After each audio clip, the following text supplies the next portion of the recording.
Glove Fit. If you like the sweet science, get ready to talk boxing on the Gloved Fist podcast with top boxing writers Frank Lotierzo and Jack Hirsch. Frank, a former amateur boxer out of Philadelphia, writes for NY Fights and can be seen on the Boxing Channel. Jack, an amateur boxer who competed in the New York Golden Gloves, was a 6-term president of the Boxing Writers Association. And now, here's Frank Lotierzo and Jack Hirsch.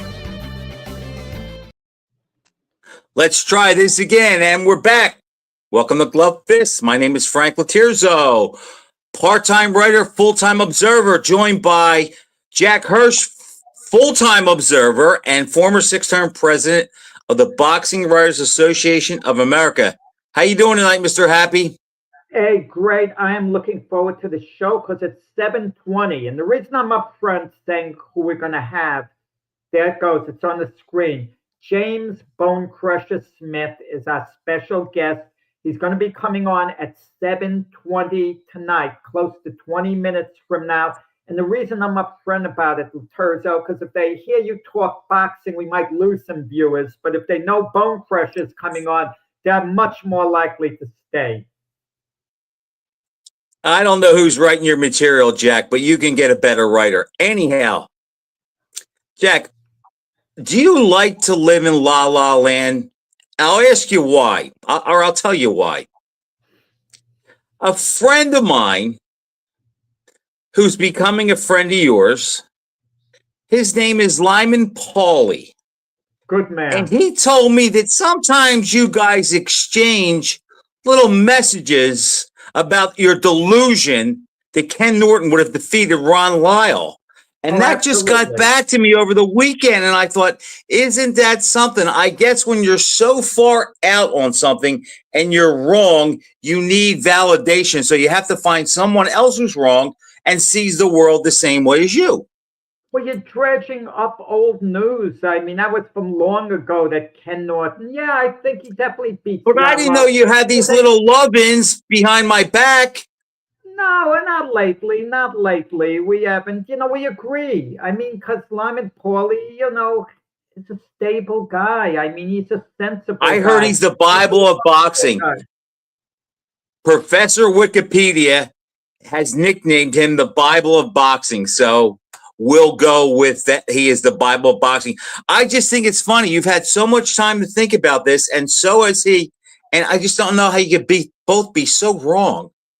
Well, we can't be proven right or wrong, but Norton, well, let's simplify it. Who is a better fighter, Norton or Lyle? Lyle. Lyle was a better fighter than Ken Norton? You would rate... Better boxer, better chin, and harder puncher. Wait 1 second. You would forget who you think would win head-to-head between Ken Norton and Ron Lyle. Let's forget that. Let's take that out of the equation for a moment. Who would you rate as the greater fighter? Lyle was a better boxer. He was a better puncher. He had a better chin. The only thing that gives Norton credibility is Norton, his awkwardness helped him match up against Ali better, and he did better against Ali. But aside from that... Go ahead. I'm sorry to cut in. I saw how great Lyle's chin was in the Ali fight. That's what let him down. No, and Jack. Ali's the supreme fighter. Come on. And that's a bad style matchup. Norton at the end of his career, when he was done, the Norton that got knocked out by Ernie Shavers, Jerry Cooney, Norton was through at that point. He could barely get by your buddy Tex Cobb by a split decision. He fought a draw with Scott Ledoux. That Norton was just way faded. They were both washed up then, Jack, but Lyle was clearly the greater fighter. And the head-to-head matchup, he wins. Ask Shavers, ask Foreman, ask Jimmy Young. Well, it's hard to believe they're all passed. We can't ask them. But Jimmy Young spanked Lyle twice. He beat him easy. You're right. And he beat Norton and didn't get the decision. And even Norton has admitted that. I agree with that. Young should have gotten the decision against Norton. Okay? I'm not going to... Young. All right, Jack, let's end it this way. Let's end it this way. The best Lyle is fighting the best Norton tomorrow night. You have to bet everything in your checking account on one of them. Who are you betting on? In peak form, the Norton that fought Ali 3 times, okay? And the Norton Pick him from any fight. the Norton that beat Jerry Quarry, for example, okay? Against the Lyle who, by the way, Quarry trounced Lyle when they fought, but that's beside the point. He didn't trounce me. Lyle had 19 fights, Jack. What was Lyle's best fight? The Lyle who got KO'd by George Foreman? The Lyle who got stopped by Ali? Give me his best fight. The Lyle who put Shavers to sleep. The Lyle who put Shavers to sleep, who put Norton to sleep a few years later. Early on in his career wasn't the same Shavers. And in all honesty, Quarry disposed of Shavers quicker, but Shavers wasn't the fighter he later became. The Shavers who got stopped, by Lyle and Quarry. But if I had to put everything I know this much, Jack. The Norton that stopped Bobbick, I'd go with Norton. He was just better. And Bobbick knocked out Jack. Lyle knocked out Bobbick with one punch for 5 minutes in the amateurs. You do know that. Well, he beat him twice. He killed him. What are you trying to prove? And Dwayne Bobbick made Larry Holmes quit. Am I going to put Holmes down for that? Fair point, Jack. The Olympic trials. I think Lyle is the next best boxer puncher. Well, I might throw Lennox Lewis in there after Sonny Liston or since Sonny Liston. And I think the matchup favors Lyle. Norton couldn't fight guys that punched. He ignored him. He would have never fought him, Jack. We're going to ask James Bonecrusher Smith later. He came along, his good years were about a decade after Lyle and Norton for the most part, right? Approximately a decade. But obviously he's seen these guys coming up. I kind of wonder whether he ever sparred with, Norton. If he did, it was late in Norton's career. If he did spar with him at all. I don't think so, Jack. Norton was done in 81, and that's when James turned pro. Yeah. I remember he was at Joe Frazier's, he told me, late 70s, 78, 79. Right, when he was an amateur, and we're going to talk about some of those times and fights as an amateur. I can't wait. Yeah, and he was a big puncher, Bonecrusher there. So, all right, Jack. Okay. We'll never resolve this debate. We can never say you're wrong. Lyman Pauly is wrong, and it just sucks that I'll never be able to prove it. But you're both wrong. But you can have fun with your little text messages to think that you are actually proving something. All I'll say is Lyman Pauly knows his stuff, and that's the end. And little Holmes over there, he's a Norton fan. Why is he a Norton fan? Because that's Holmes' signature win, beating Norton. I'm a Norton fan. That was a great fight. It was. The 15th round of Holmes and Norton, I can argue, was the best round in boxing history. I can make that type of an argument. It's as great a round as we've ever seen a heavyweight fight. Neither of them went down.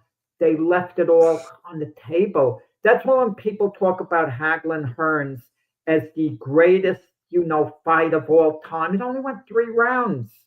I can't buy it, it only went 3 rounds. And, But, Jack, Larry Holmes said it best about Ken Norton.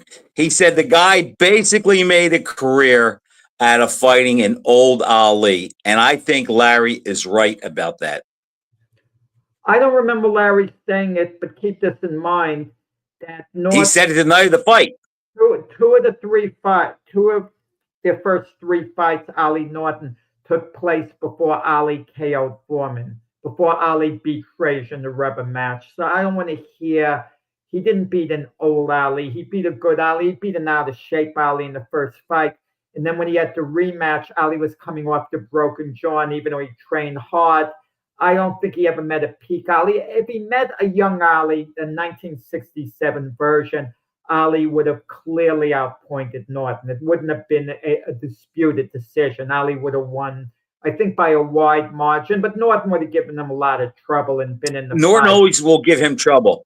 Yeah. Last week and I was talking to your buddy, your Ken Norton buddy, about this, and I think I said to you last week that when we talk about like Riddick Bowe is forgotten about because he only had that one night, and that one night he fought Evander Holyfield and won the title. He probably could have lived with any heavyweight champion in history. But Jack, you hear me talk about guys that fought great stylistically, like one of the stylistic marvels. Ali against Foreman, Hagler against Hearns. Nobody talks about this fight. But Evander Holyfield in the rematch with Riddick Bowe, that may have been one of the best tactical changes I've ever seen, for the fact that the first time they fought, Holyfield, even though he was 30 pounds lighter, he carried the fight and tried to knock Bowe out and almost got knocked out in the process. Going into the second fight, he realized, I'm not going to knock him out, so I'm going to fight as the boxer and the counterpuncher, and he reinvented himself. Now, he's with Manny Stewart for that fight. He reinvented himself completely. And, Jack, I think that is one of the better adjustments that we've seen for a guy that lost to one guy and then fought him in the rematch and made corrections and adjustments in order to even the score at 1-1. Well, Holyfield also made great adjustments for the Lennox Lewis rematch. He fought a stronger fight, okay, when they fought the second time as opposed to their first fight. So Holyfield was like that, But Jack, I agree with that. But to me, I'm not sure he did anything different tactically other than fight. I don't know what was wrong with Holyfield in that first Lennox Lewis fight, but he didn't do nothing. And it's one of the few times he stunk the place out, where in the rematch, he showed up. Now, it's 1999, and he's 37. How old is he? He was born in 62. He's 37 years old. He's on the downside, but he still made it a close fight. And some people think Holyfield won. I don't think he did, but he made it real close. I don't remember Holyfield's age. Was he 37 in the rematch? Are you sure about that? But I don't remember. Holyfield was born in October of 62. He was born in October of 62, and they fought in November of 99. Okay. One of the things that worked against Holyfield in his fights with Bowe and Lewis was he was a much smaller guy, and we never take that into consideration for heavyweights. I mean, heaven forbid a lightweight who, 135 pounds fights a middleweight 160. We say, oh no, we can't let that take place. He can't give away 25 pounds. With heavyweights, we let him give away all this weight, and we never make an issue out of it. That's one of the reasons Tyson Fury beat Deontay Wilder. He could just lie on him, and Wilder would land his best punches. And even though he hurt Fury, knocked him down a few times, Fury's mere bulk was enough to stand up to that, okay? And it was the same. I remember Max Kellerman telling me, we were sitting at the fights, saying, Evander Holyfield's a better fighter than Lennox Lewis. Lewis is just bigger. That's the difference. And that's a good point. Who do you think would have won at their absolute best? I think the best Holyfield beats the best Lennox Lewis. No, I think he got the best Holyfield in the rematch with Lennox Lewis. I mean, I think he put it all together. He wasn't a Jack, he was 37 years old. Oh, it doesn't matter. How old is Usyk? Is 40, right? And we're talking about him. Yeah, but we're talking 30 years ago. It's different today. The fighters, they don't fight as much. They don't fight 15 rounds. And their primes and their careers are longer than they were back then. I mean, when I look at Holyfield against Lennox Lewis, and I look at Holyfield against Riddick Bowe or Foreman or Buster Douglas, it's not the same guy. It's not the same guy. There's so many variables. Anyone would have beaten Buster Douglas the night Holyfield beat him. Buster Douglas had no resolve, but the dog would have been ready to quit. But it's Joe Bergman. I disagree with Frank on Holyfield ever beating Lewis. So there you go. Frank. Joe Bergman disagrees. Okay, well, so what does that mean? Holyfield, I'll agree with you in this sense. Holyfield would have beaten Lewis some of the time. Lewis would have beaten Holyfield more than Holyfield would have beaten him if they fought a lot of times.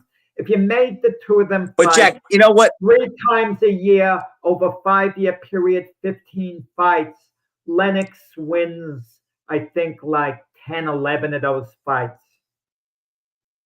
Jack, nobody fights that many times. At the most, they fight 3 times. So in a hypothetical situation, you have to take them both at their best. I mean, if The guys rematch, fight they 10 were at their times, best. no one's going to go 10-0 if they're both outstanding. They were at their best in the rematch. Okay, Lewis and Holyfield. Jack, it was 1999. Holyfield turned pro in 84. Don't tell me 15 years later he's in his prime. Yeah, well, Holyfield's training, helped him with longevity. Come on, I got you there.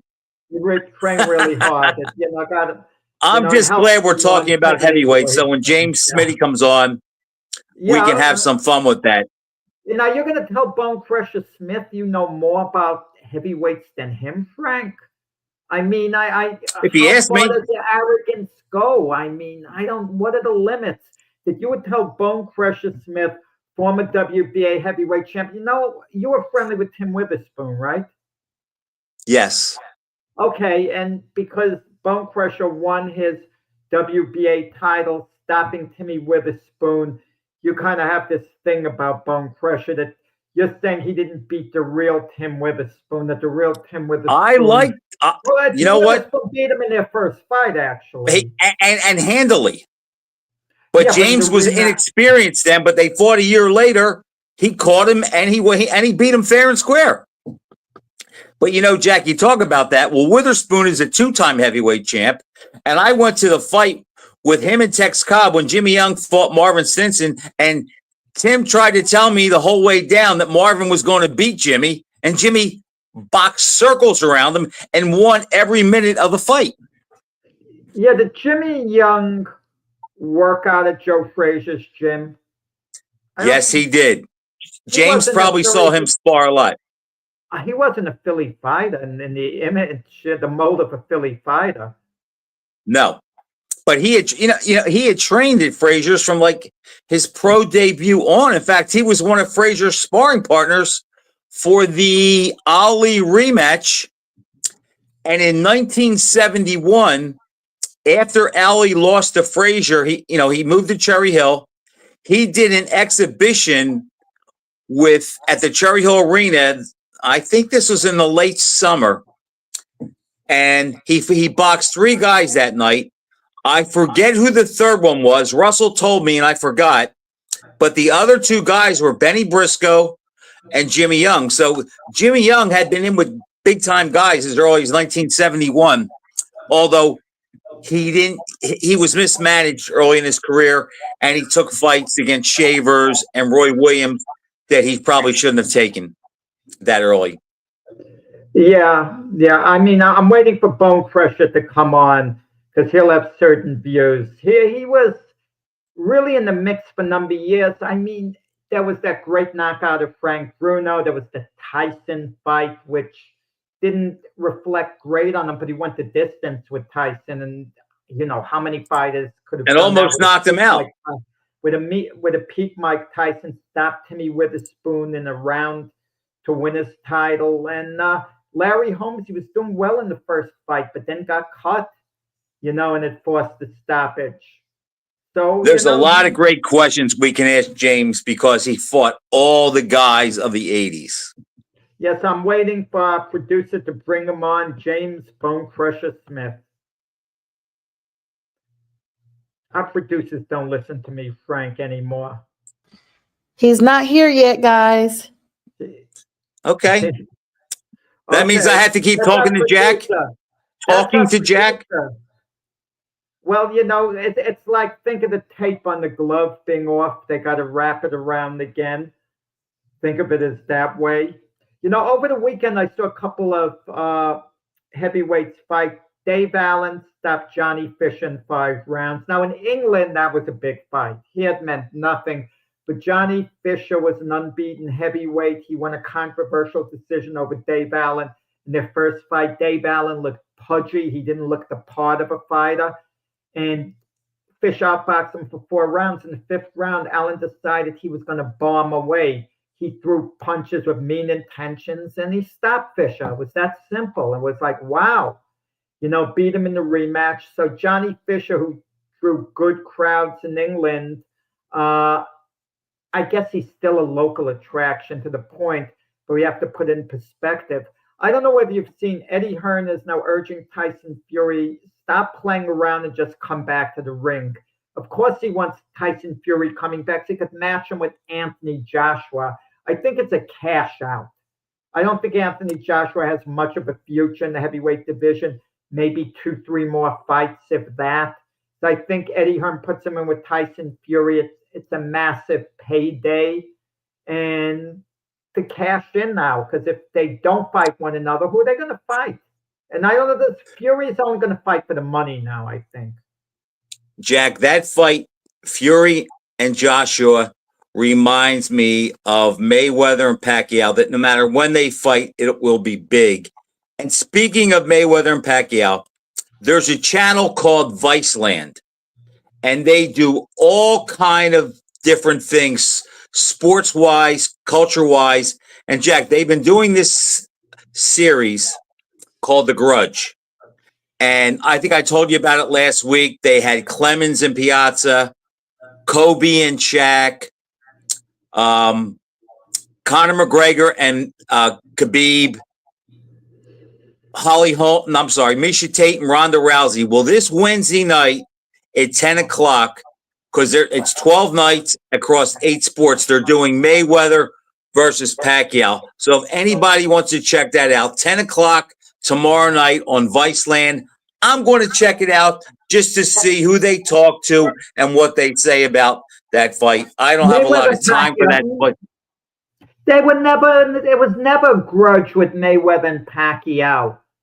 Mayweather never disliked Pacquiao. Pacquiao never disliked Mayweather. But Jack, so I guess they use grudge instead of rivalry. Yeah, how's that? Right, whatever. But Kobe and Shaq didn't like one another at one point, and I don't care what Shaq says now. Now he says, "Oh no," and gets mad at anyone who says that. It's well known they didn't get along, at least at certain points.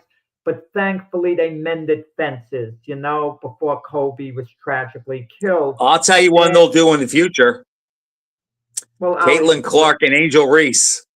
Yeah, Angel Reese is so jealous. Frank, it's amazing, isn't it? He's amazingly jealous. I mean, come on. Angel Reese, she's jealous of Caitlin Clark. And I can understand it to a degree, because Caitlin Clark is getting a bit overhyped. I do understand that. So I could understand some resentment. But Angel Reese wants to be the woman. They say with men they want to be the man. She wants to be the face of the WNBA. And she's never going to be the face of the WNBA. And Jack, you have to look. Caitlin Clark is healthy and playing it. Think about it, Jack. Think about this. We are actually talking about the WNBA just kicked off this past weekend, and we are actually spending a couple minutes on it. So what does that tell you? How big Caitlin Clark is? And I admit, Jack, I knew who Lisa Leslie was and Cheryl Swoops. I didn't watch any of the WNBA until I watched Caitlin Clark's last year. And then this Sunday, I was down the shore, or Saturday, and I happened to catch that game. And I'll say this, Caitlin Clark is Larry Bird or Magic Johnson, like the way she can pass the basketball. Yeah, she is unbelievable. Angel Reese is a heck of a player. Now, let's not take that away from her. Caitlin Clark is, you could argue who's better. I think Caitlin Clark, from what I've seen, looks She's generational, Jack. She does more. But you know what happened? Well, I can't believe we're talking WNBA during boxing. I'm going to give Bonecrusher a call in a moment to see what's going on. But the Indiana Fever was beating Chicago very badly, which added to it. and I'm going to be honest about it. Caitlin Clark's foul was called a flagrant foul. When I saw it, it looked like a flagrant foul to me. I'm going to side with Angel Reese there. But, you know, you watch the replay. Did Angel Reese flop? You know, she may have flopped. And what Caitlin Clark did, she threw her arms out like exaggerated, like, you know, like, yeah, get away, you know? And somehow Angel Reese didn't like her gesture. But if you compare it to Angel Reese's hard foul on Caitlin Clark last year, it wasn't nearly as hard a foul. Okay, but You could tell that Angel's frustrated. Angel Reese is point out she doesn't like Caitlin Clark. She's jealous of Caitlin Clark, and it's what it is. And I don't know how Caitlin Clark feels.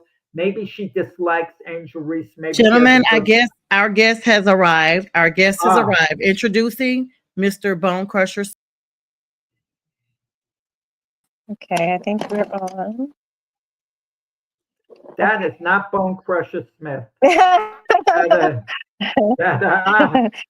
can't put one over on me. You know? You look too good to be Bonecrusher Smith.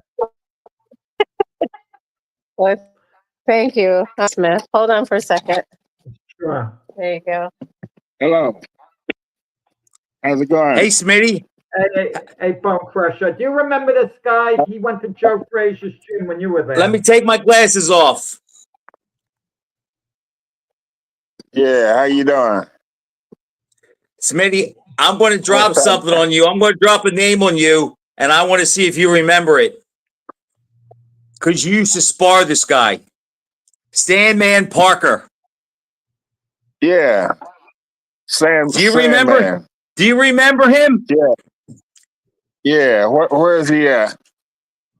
I don't know, but when I first started going to Frazier's when you were there, you used to spar Sandman Parker. You sparred Tex Cobb a lot. Those were the guys I remember. And didn't you spar Greg Page one time and you had a bad rib and he kept hitting you there? No, I fought Page. I know you fought him. And before you turned pro, didn't you fight Marvis at the Blue Horizon in the amateurs? Yes. And you hit him with a right hand and he did a pirouette. Man, you have a memory. I remember that because we all went to that fight because you guys did some training together. And that was what, in the finals of the Golden Gloves? Yeah. And I think he won a decision. Last night I was in, I had a guy as my guest in Myrtle Beach, South Carolina. And we used to box every day. And he stood up and told people that me and Bonecrusher used to box every day. Former heavyweight champion of the world, Michael Spinks. And I remember, and you remember when Spinks was at that gym. Remember the wars him and Braxton used to have?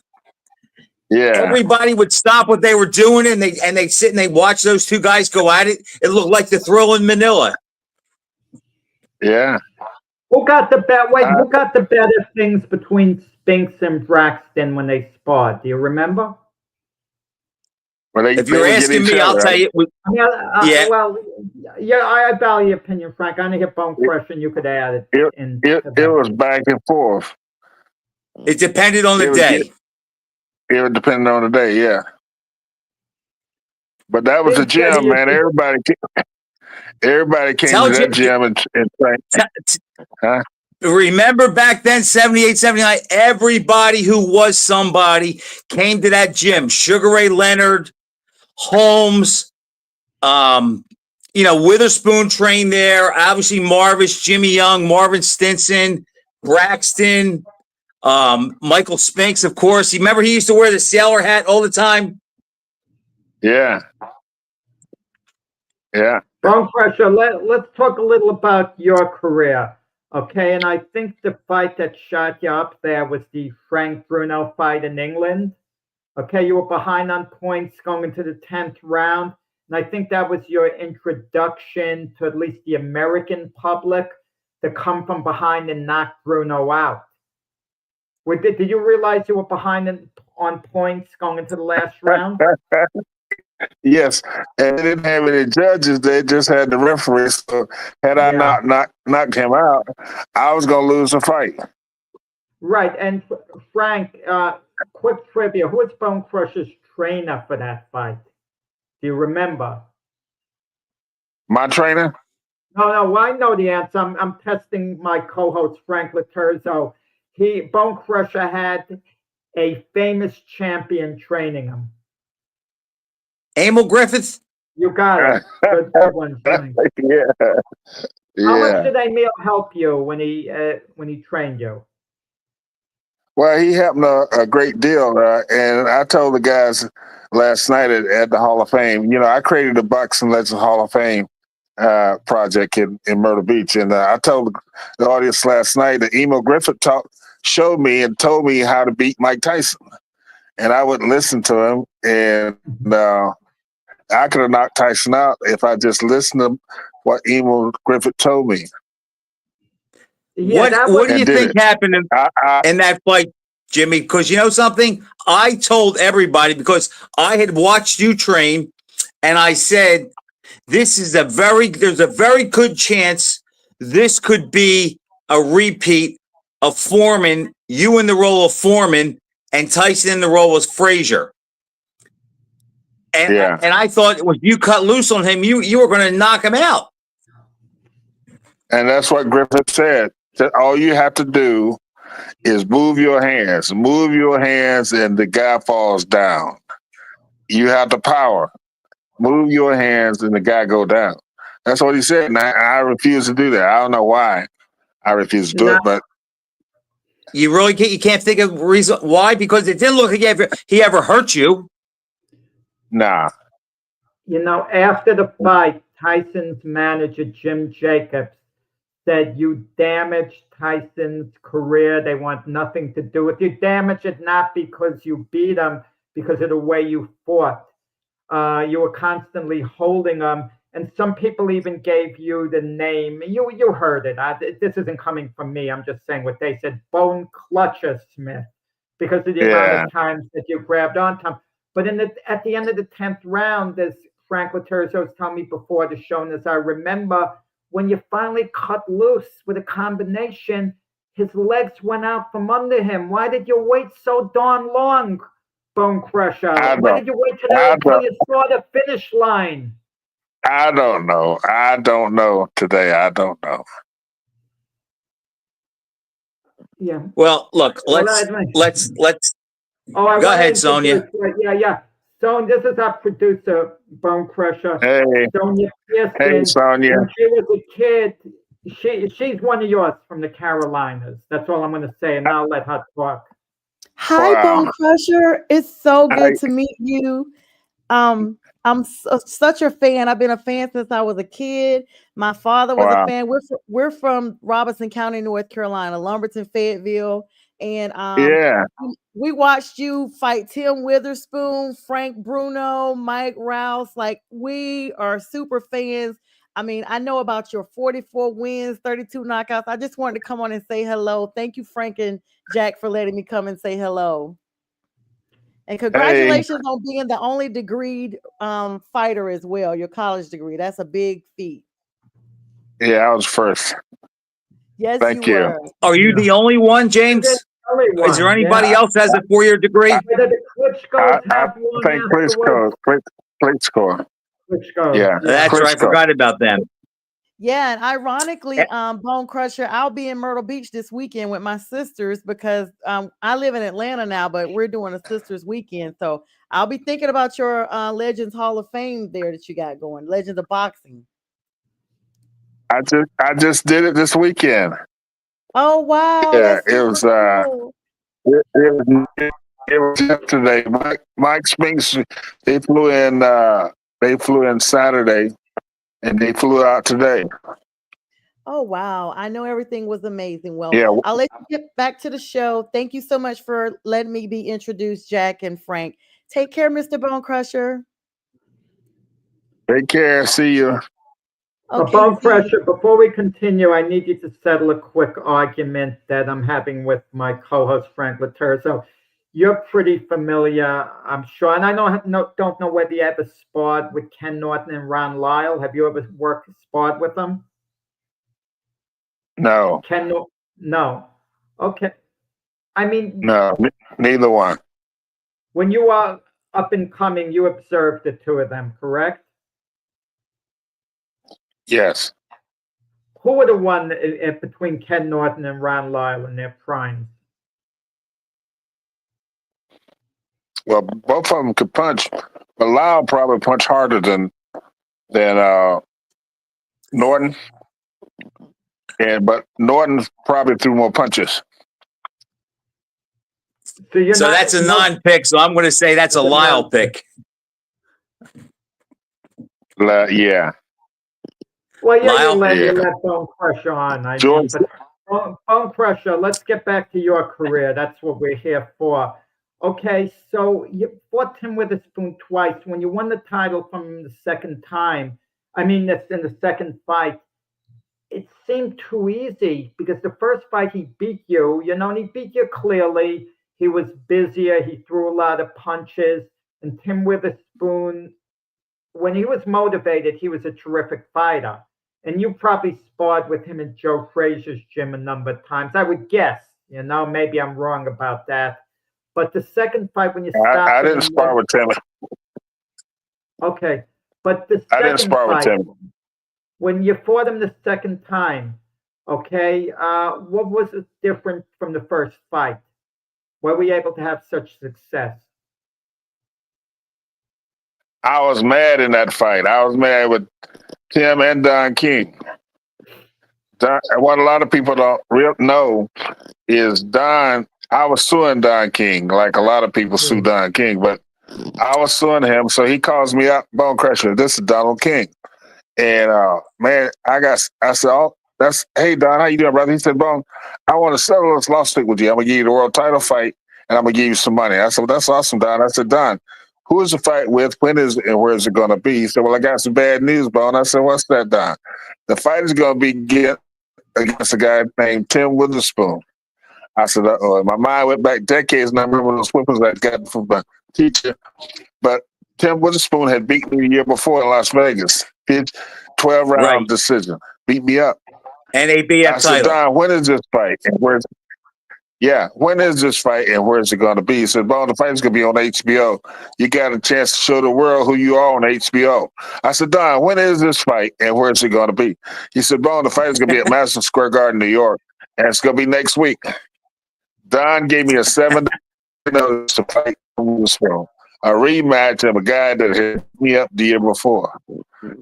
I took the fight on the 7-day notice, knocked Witherspoon down 3 times in the first round to become a WBA heavyweight champion. And I was mad in that fight. Mad. I wish I would have known that because I told my friends that Witherspoon was going to win. Because he beat you the year before over 12 rounds. I thought he was going. I thought he was going to win a decision again. The very first punch I hit Witherspoon with that night at Madison Square Garden, his legs did the first shimmy. Punch I hit him with. Yeah, he started going back, and go ahead. A lot of people sometimes they look back and they kind of dismiss the 80s heavyweights. But I think the further we get away from them, I actually think they look better. I mean, that group was bunched with you, Pinklin Thomas, Weaver, Tim, Tubbs, Page, even guys like Jose Ribalta and guys like that. Like, that was a really tough competitive era. And you didn't know who was going to win night to night. The thing that stood out about Larry Holmes was he was probably the most consistent. Yeah. I knocked Weaver out in the first round too. I know.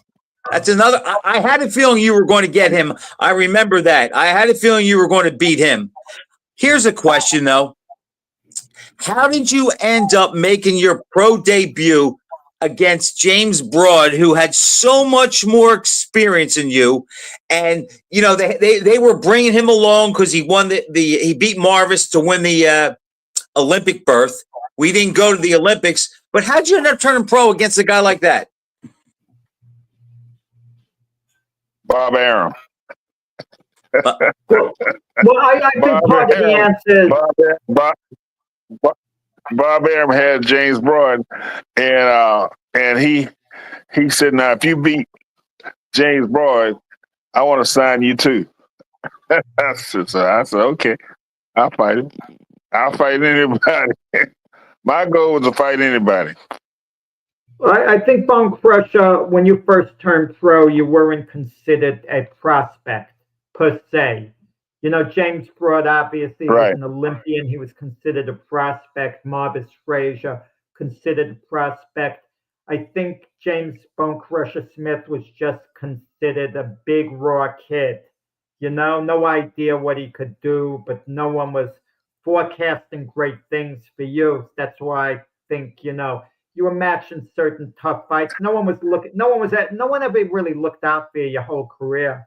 You were never the guy that they would handpick opponents for you to look good. You always, were going into tough situations.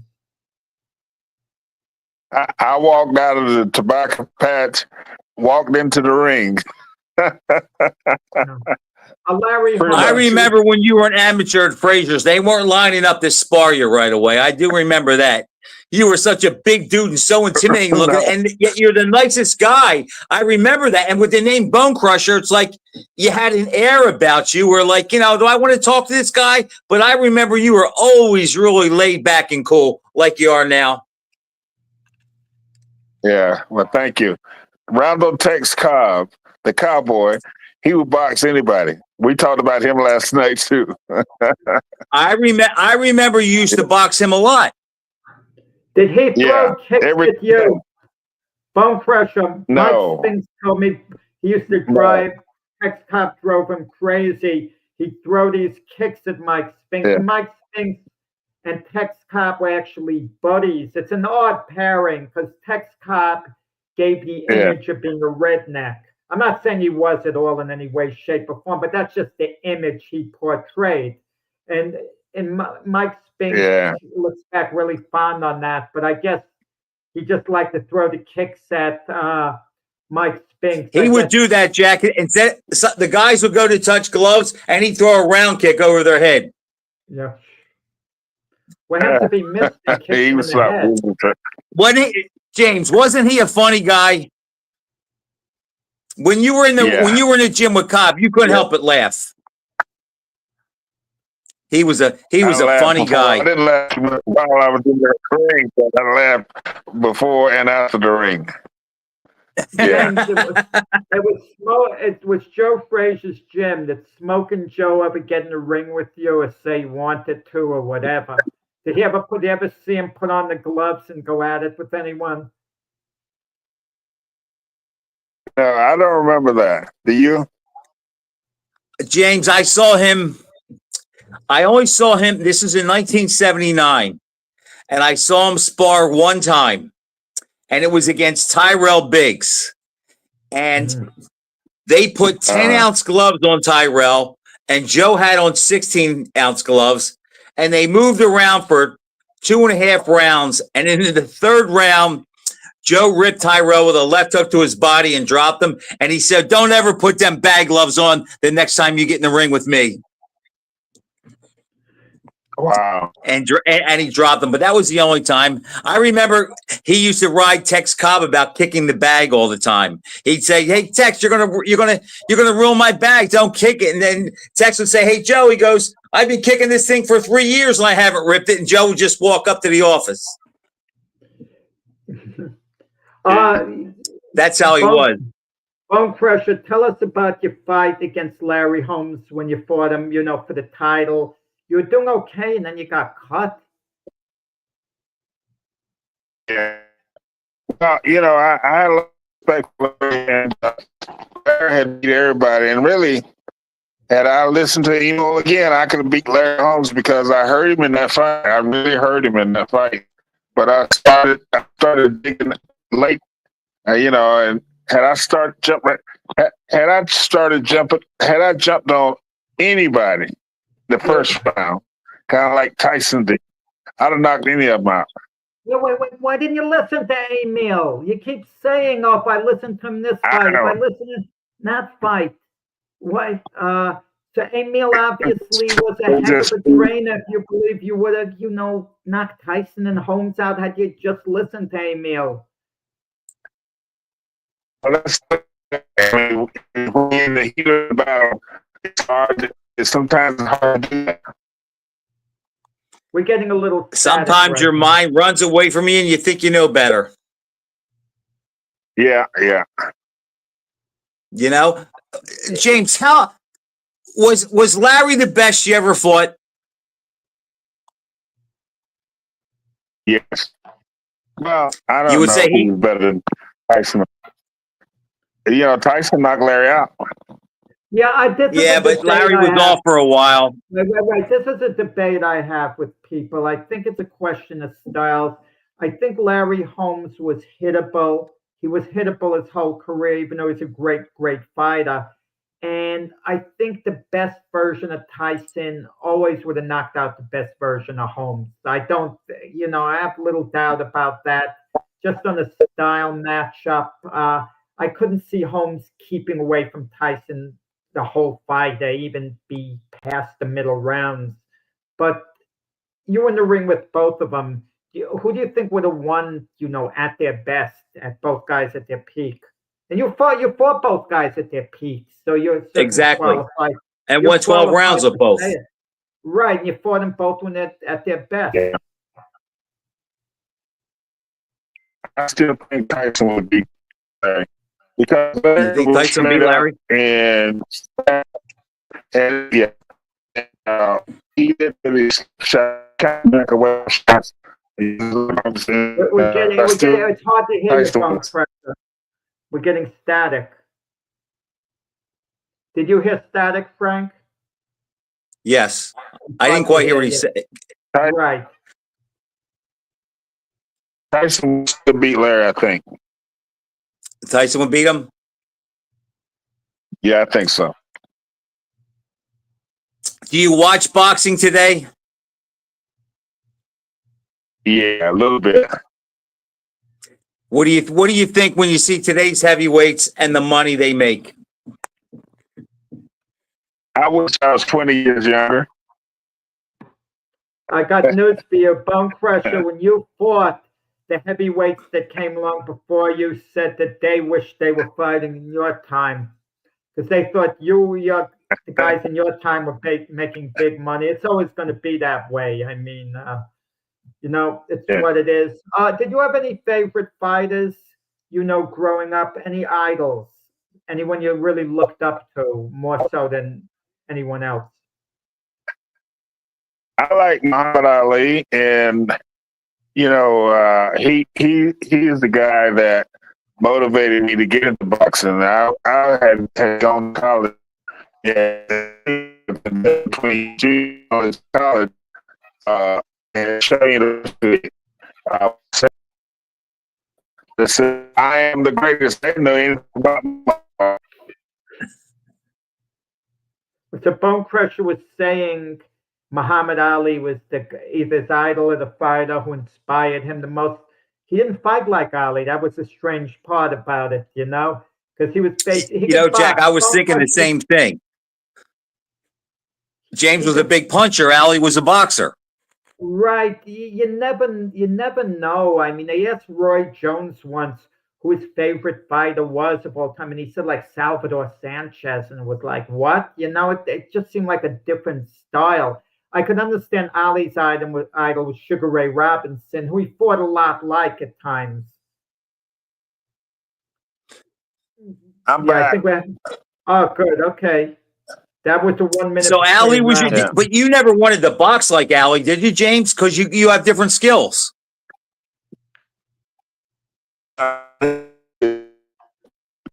Stop. chance to meet him and hang out. We have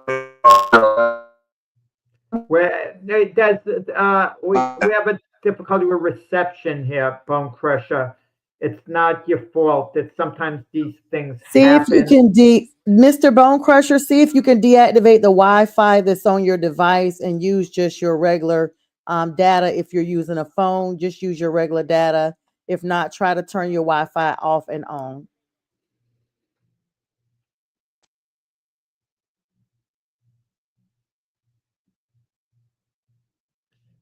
Hey, Frank, so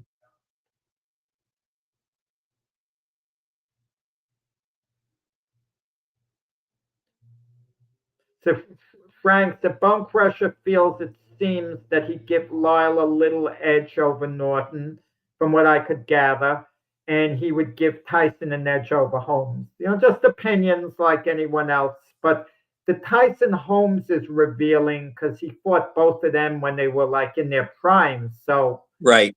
and who else fought both Tyson and Holmes when they were in their prime? Anyone else? I think Bonecrusher may have been the only one, that I could think of who fought Tyson and Holmes when they were at their best.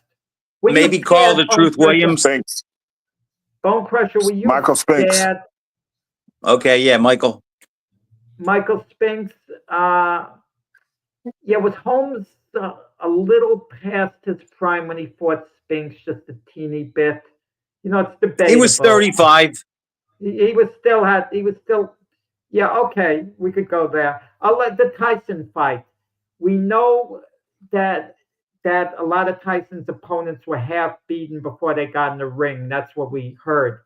Now, were you intimidated going into the fight? Were you worried about If you remember,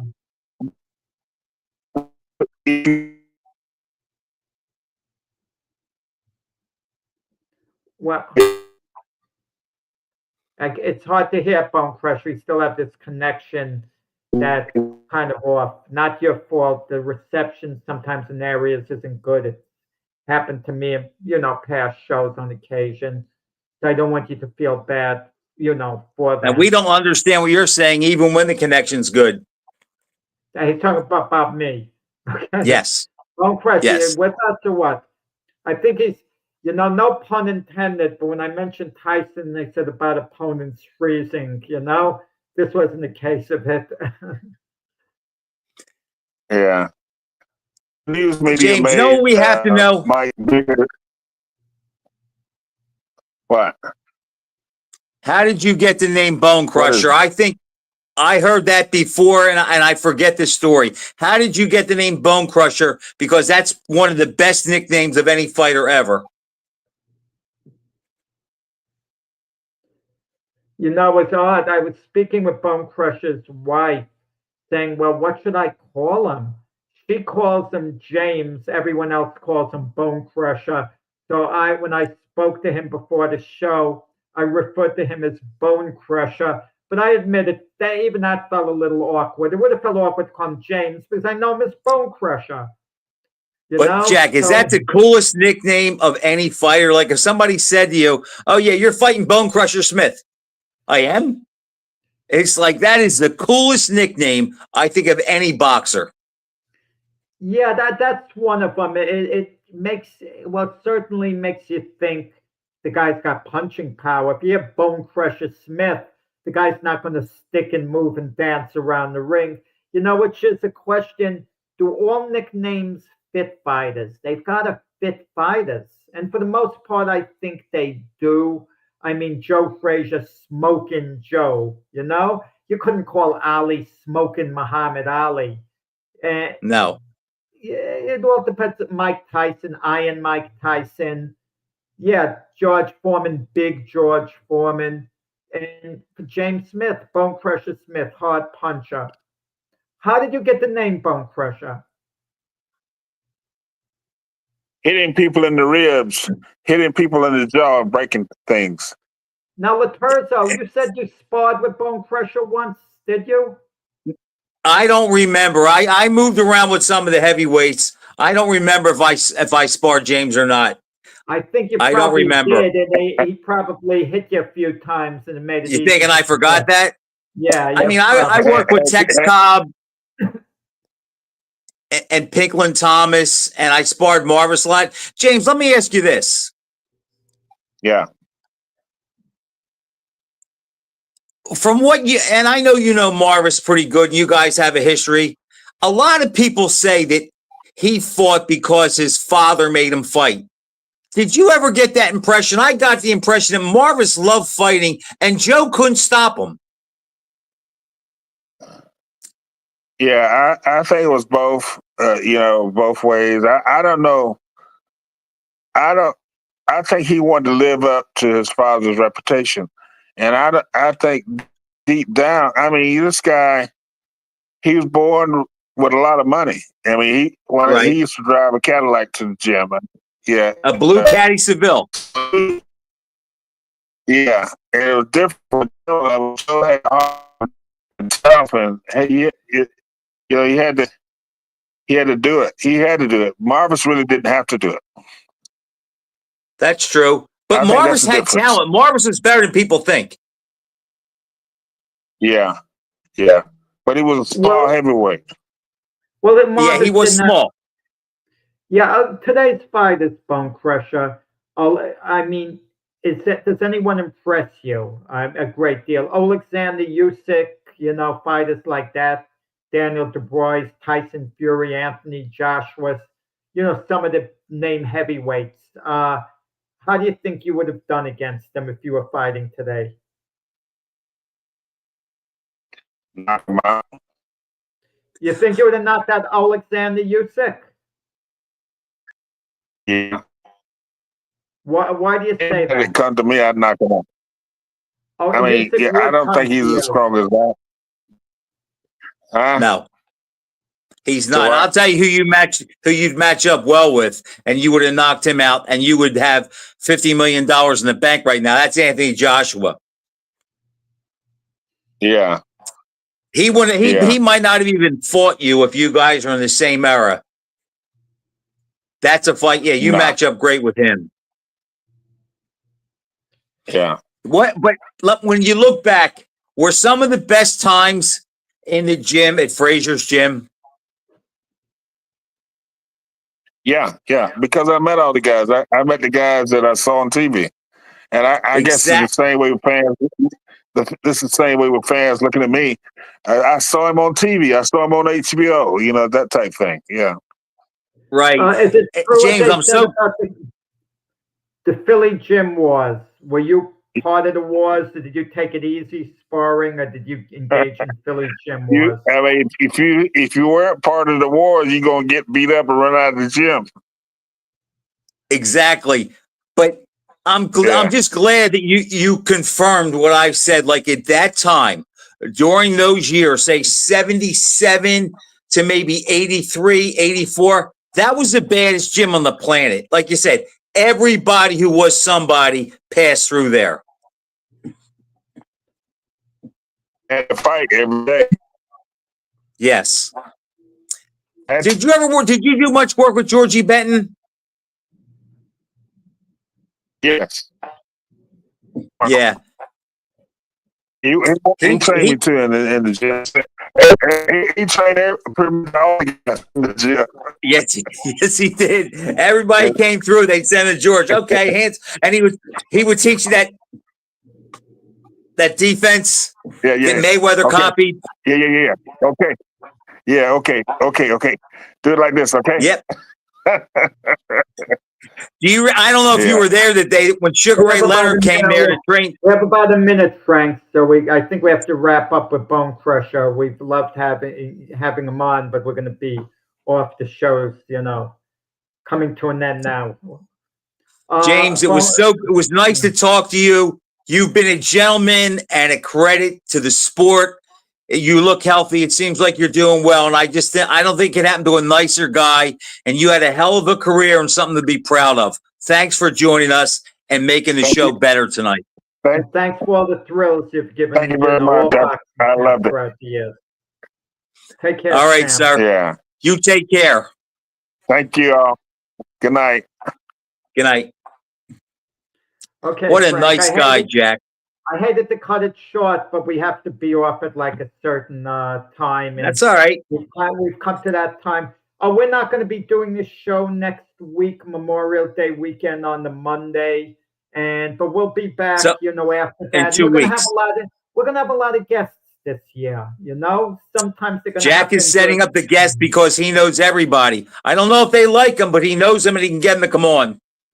Yeah, well, the ones who aren't enemies, put it that way. No, I'm only kidding. Okay, Frank, great show. Pleasure doing it with you. And I'll see you in a couple of weeks. All right, Jack. Have a great Memorial Day. We'll talk next week or in 2 weeks.